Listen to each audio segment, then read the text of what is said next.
بسم اللہ الرحمن الرحیم۔ السلام علیکم ناظرین۔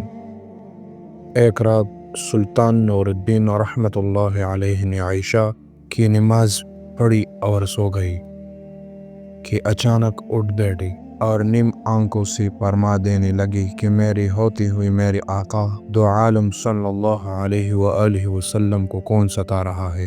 سلطان اس خواب کے بارے میں سوچ رہی تھی جو مسلسل 3 دن سے سلطان کو آ رہا تھا، اور آج پھر چند لمحوں پہلے پھر وہی خواب انہیں آیا جس میں سرور عالم حضرت محمد مصطفیٰ صلی اللہ علیہ وآلہ وسلم نے 2 افراد کی طرف اشارہ کر کے فرمایا کہ یہ مجھے ستا رہی ہے۔ اب سلطان کو قرار کہا تھا۔ انہوں نے چند ساتھی اور سپاہی لے کر دمشق سے مدینہ جانے کا ارادہ فرمایا۔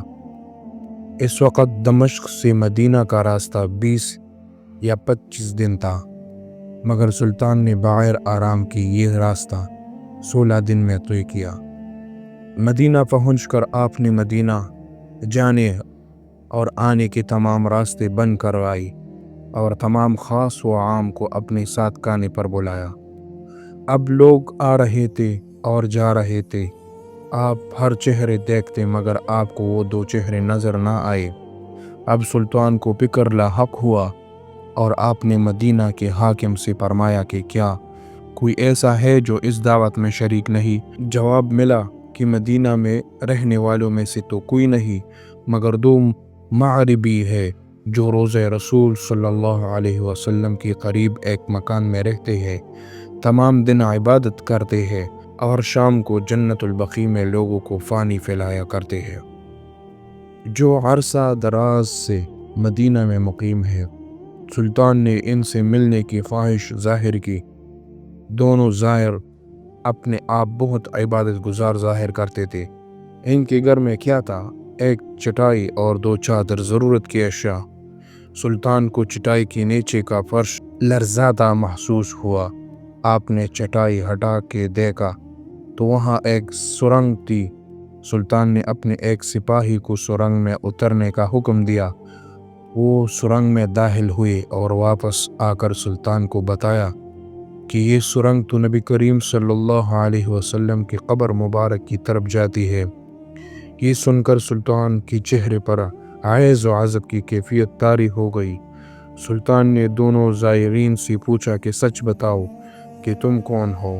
حیل و حجت کے بعد انہوں نے بتایا کہ وہ یہودی ہے اور اپنے قوم کی طرف سے تمہارے پیغمبر یعنی سرور 2 عالم، سرور 2 جہان حضرت محمد مصطفیٰ صلی اللہ علیہ وآلہ وسلم کے جسم اقدس کو چوری کرنے پر مأمور کی گئی ہے۔ سلطان یہ سن کر رونے لگے۔